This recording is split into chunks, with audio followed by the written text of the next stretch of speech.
what you're worth. Now go out and get what you're worth. I'm gonna show you how great I am. Welcome to the Steel City. Is everybody ready to go? This will play the greatest radio show.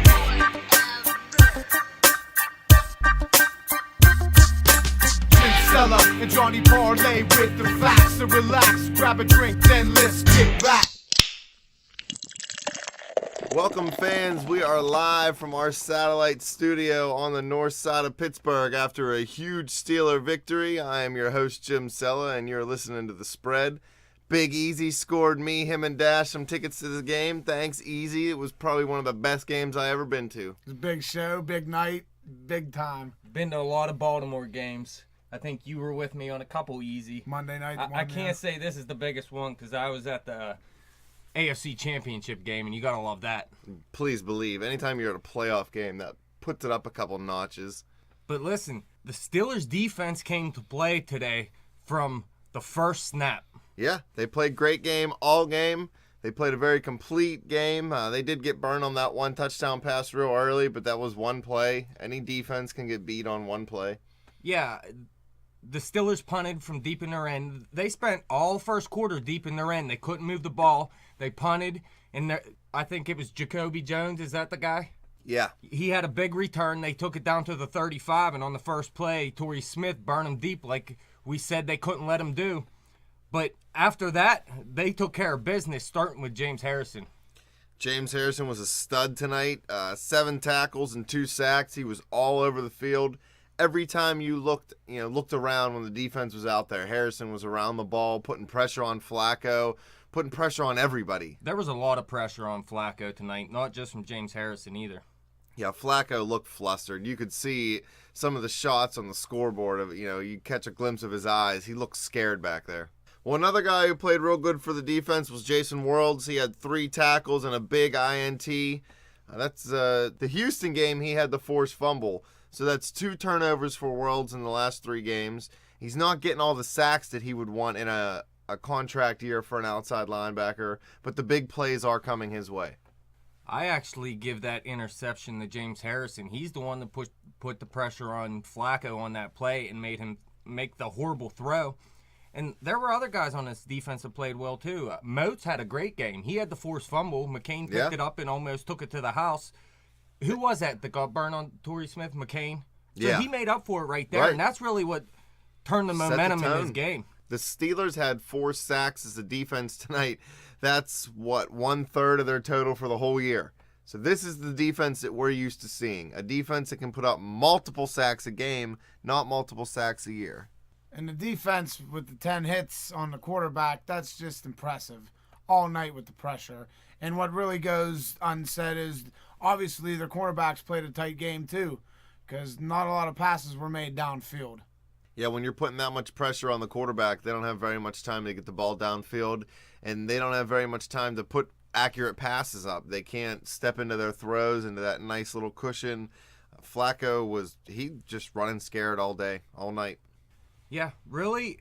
The Ravens scored 23 points, but one of those was a or a punt return. Yeah. And I feel like these touchdowns early in the game, the first 2 touchdowns for the Steelers were on the defense because they were the one that gave them short field position. It was a 27-yard drive and a 30-yard drive on the Steelers' first 2 touchdowns. So that's all defense right there. Yeah, and the last touchdown Baltimore scored, that was kind of a garbage time touchdown. It didn't even really matter, so it does show up on the stat sheet. However, in the big picture, the Steelers' defense put up a dominant performance tonight. But I was depressed in the first quarter. It looked ugly. It was a rough start. It looked like a typical start. It was a slow start, It looked like a typical start to a Raven game. I didn't want to see that. As good as the defense looked, the offense looked pretty bad early. They were getting nothing moving. Like we said, they were deep in their own end the entire first quarter. The only way they started scoring was when the defense started giving them a short field. Getting turnovers. But then right before the end of the first half, I think I seen a little stat pop up that said the Steelers have the most touchdowns within 2 minutes of a half. Yeah. And now they have 4, maybe even 5. Did they score within 2 minutes of the end of the game? Yeah, they did. So they actually have 5 now. So, yeah, they had a big play to Marcus Wheaton to end the half, and that's when the offense started to look like they might turn it around. But then the third quarter, they did nothing again. Yeah, Big Ben was sacked on 3 straight plays at one point, so it was really starting to look ugly. Marcus Gilbert looked outmatched out there against Umerville. I was hoping that they may go to Mike Adams. He played a lot better last week. Gilbert pulled it together, though, and he played a pretty solid second half. You didn't really hear much out of Doomerville after that. Big Ben, of course, always with the escapability and able to move around in the pocket, so he created some of those plays, and the wide receivers helped create plays by getting open when Ben's moving around.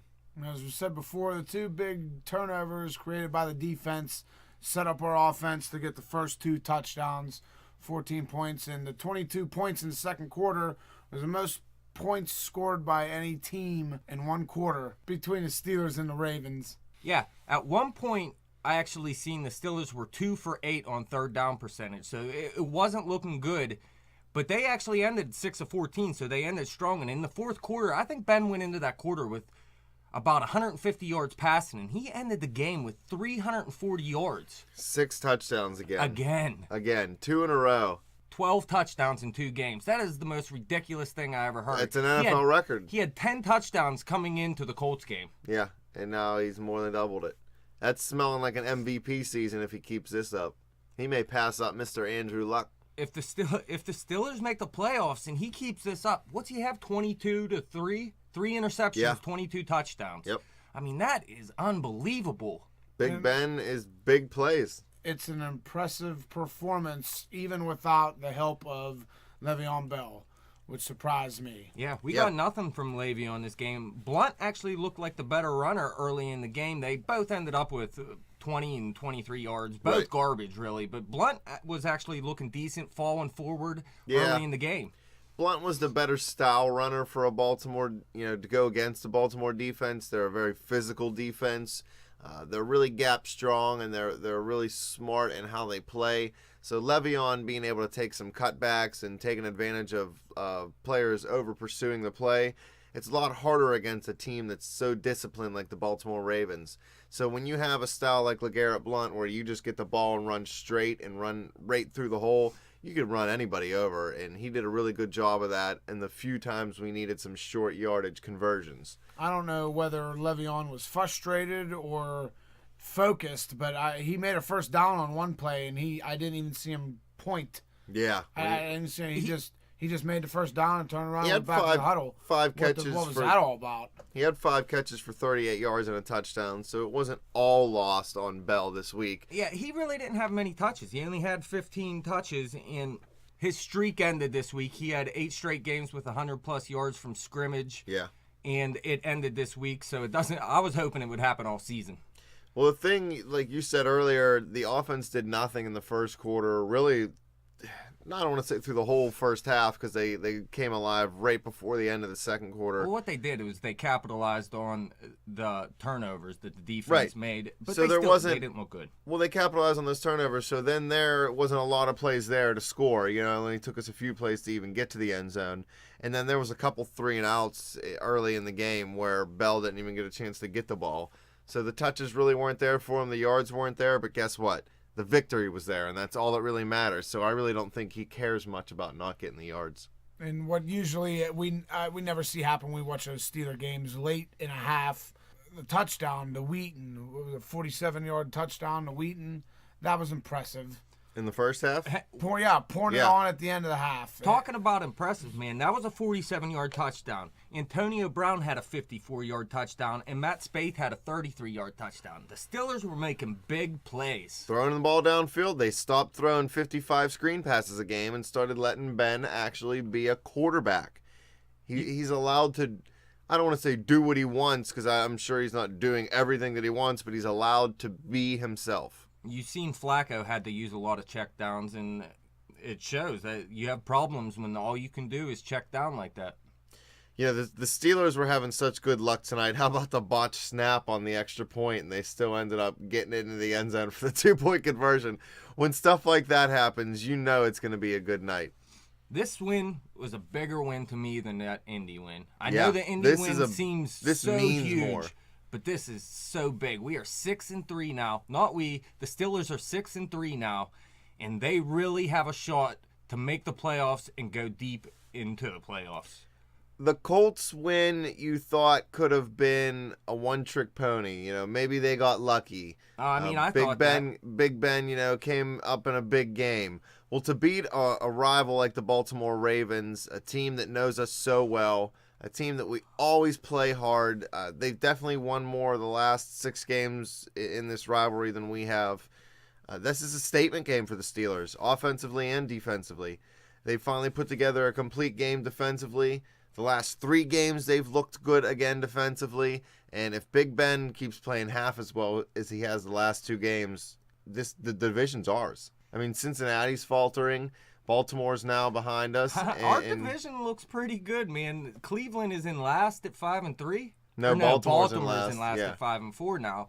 But still. But we split with Cleveland and we split with Baltimore. Oh, we're ahead of them. But and it's as still long close. as we can at least split with Cincinnati, we just got to worry about finishing with the best record. So we're putting ourselves in good position if it comes to one of those tiebreakers. That's why this win was more important than the Colts win. Big Thursday night game coming up between the Browns and the Bengals. That'll be a fun one. It's probably going to be a very boring game, but I get what you mean fun for us because it means a lot to us. Yeah. But to the outside world, I can't believe that that's going to be a nationally televised game. The Steelers just got to focus on their game and not take, who is it, the Jets? Can't take them easy. The Steelers are going into New York next week. They need to keep playing well. They can't overlook the Jets. At 1-8, you can't be, this is going to be an easy game. We just beat, Indy and Baltimore. So they got to stay focused. I don't know. The Steelers shouldn't have a lot of trouble with the Jets, but you never know. Big Ben plays rough sometimes on the road, but he's on a hot streak that we've never seen before. So if he keeps doing this, I don't think it matters if he plays on the North Pole. He just got to keep finding more than one receiver. Yeah, Brown blew up again. He kept his streak alive. He killed it, 11 for 144 and a touchdown. But he also found Bryant twice in the end zone. He found Wheaton in the end zone. He found Bell in the end zone. He found Spaeth in the end zone. So just keep spreading the ball around. If you go back to just the Antonio Brown and Le'Veon Bell, things will go back to how they were. You have to keep Bryant involved, in my opinion, the most. As long as he keeps getting good protection from this O-line. They struggled a little early in the game, but then they got it together. So if they can keep protecting Ben, he'll keep putting up the numbers. He's shown that in his career. As long as they don't let up 108-yard kick return touchdowns. Yes, that'll come back to bite you more often than not. We were lucky that wasn't really a deciding factor in tonight's game. That almost kills your buzz real quick. All in all, the Steelers, we haven't talked about their special teams this year because it's been a non-factor. And this is really the first time that the Steelers' special teams have let them down in a game. Special teams are almost obsolete in the NFL. We do skip them a lot. Kickoffs are basically pointless. I don't even know why they have them anymore. They kick them out of the end zone almost every time. So when you refer to special teams, it's field goals and punts, and they botched a field goal snap, and they let them run a punt back. So that's a shoddy performance on special teams, but luckily it wasn't that big of an impact. Well, let's get into our 2 players of the game for tonight. Offensively, obviously, we're going to give it to Big Ben. 6 touchdowns again, 340 yards. 2 games in a row with 6 touchdowns. And 862 yards in 2 games. The Steelers have 94 points in the last 2 games. 94 points. That's crazy to think. I'm still going to give some credit to the offensive coordinator. I'm not even going to say his name this time. I'm going to give some credit to the offensive line, too. I'm going to give credit to Big Ben. There. Yeah, it's an overall performance, but he's the leader, and he let him down. He led him in the fourth quarter, the most important time in the Steelers-Ravens game, and he took care of business in the fourth quarter. You better believe it. He takes care of the ball. That's an amazing stat, 22 touchdowns and only 3 picks.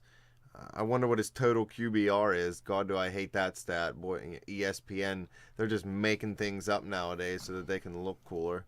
QB rating's all you need, even though it's slightly confusing. But yeah, Big Ben all the way.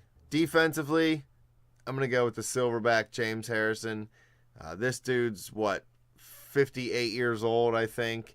If he had any hair, I'm surprised his head's not gray by now. He's so old. And his arms are bigger than Easy's waist. And believe me, Easy drinks enough beer that his waist isn't very slim. When they signed James Harrison, I was thinking, okay, it's just an extra body. They have injuries. They're just going to play him a couple plays here and there. He's going to be nothing. He's going to put no pressure on the quarterback. Depth. But, man, was I wrong. Yeah. This guy can still get it done. You got to love James Harrison. I know he may not be a great human being at all times, but he gets it done on the football field, and he's still Stunting. I was having flashbacks to 2008. Coming around Kiesel, stunting. He comes around that Damn. edge so hard and so fast still. How does he do it at this age? What do you have? 2 sacks. He had 7 tackles. He had 4 QB hits, so they say. I swear he hit the quarterback 15 times. I'm surprised he didn't get kicked out of the game. That one time he kind of drove him into the ground. Yeah, he didn't even get a penalty for it. And somebody else, who was that did that and got a penalty for the same exact thing? No, I think it was Upshaw from the Ravens. He did it to Ben. I thought we got one, too. We might But have. the Ravens shot themselves in the foot this game. They had a lot of penalties. Yeah. They had 10 penalties for 108 yards. Yeah, the Steelers ended with 7 penalties for 67 yards, but it wasn't like that all game until they were just getting a little ticked off and starting to take some dumb penalties because they just hate the Ravens. Yeah, at the end, the game got a little iffy there. There was a couple scrums, couple pile-ups, people throwing each other around, pushing each other around. The tempers were definitely flaring in this rivalry tonight. Before the game, Terrell Suggs had a little interview with Hines Ward, and he was saying that, yeah, he hates the Steelers during the game or whatever, but after the game, he has respect for him. Well, you know what? I don't respect you at all, Suggs. F you, homie. Yeah, bleep you. You straight. Who was that? Blunt? He went for his knees? Yeah. That was ridiculous, dude. You're an effing piece of crap, man. That's it. Mean Dirty. Joe would have punched you straight Oh my in the God. gut. Dude. If you would have, if Mean Joe was on the field and you would have hit Blunt low like that, he would have come around and punched you square in the gut. Yeah, Mean Joe didn't stand for that. Speaking of Mean Joe, retired number 75 tonight. Please believe. Gotta love what that. What a great ceremony that was at halftime. Easy. What a great night to go to the game, man. Thank you. It was well done. Mean Joe, he's a hero. He is. He is a hero in Steelers lore. That guy turned this franchise around single-handedly. Without his will and desire to win and his refusal to accept mediocrity, that definitely helped pull the Steelers out of terrible, terrible years before he got here.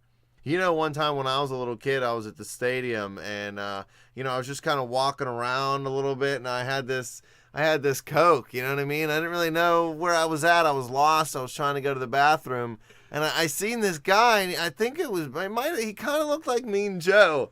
I don't know. He was in a Steelers uniform. He needed a Coke. I needed a shirt. I was cold, you know what I mean? So I think I traded him the Coke for this jersey. I may still have the jersey upstairs. I don't know. You say he looks like Mean Joe Greene. Well, what did the jersey say on the back? You know what? I don't know. I was so little. I don't even know what it said. I was just cold, and this Coke was cold in my hands. I didn't want it anymore. I had to pee again already. Well, didn't you call him Mean Joe? I thought you called him Mean Joe. Dude, I don't remember what happened. I was just a little guy. I was trying to find my parents. The last time I seen Mean Joe, he passed me a stick of uranium. So let me ask you this. Should there be anybody else besides Mean Joe that's number is retired in Steelers history? That's a tough call. There were so many great Steelers players. Eric Pegram? 9 Hall of Famers, Bam Morris. 9 Hall of Famers out of those 4 Super Bowls in the 70s. If you start retiring one, I kind of feel like you might have to start retiring them all.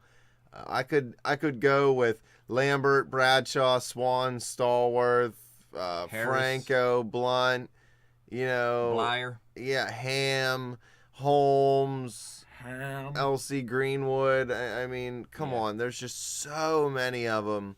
I don't see how you can do them all. And Mean Joe meant more to this franchise than any of them, so I think it's perfect that he's the one that gets his retired. Now, who's the other guy that has the retired number? Ernie Stotner. He was a defensive lineman. So should we unretire that number? No, I don't know a whole lot about that guy. He was a little bit before my time. I'm pretty sure he played on bad Steelers teams, too. Oh, So yeah, it's he played on some surprising that horrible his Steelers number teams. is retired. Well, he was like the only good player in the whole entire franchise history up until Mean Joe. So Yes. I think They that's were why. a terrible franchise at one time. Just god awful.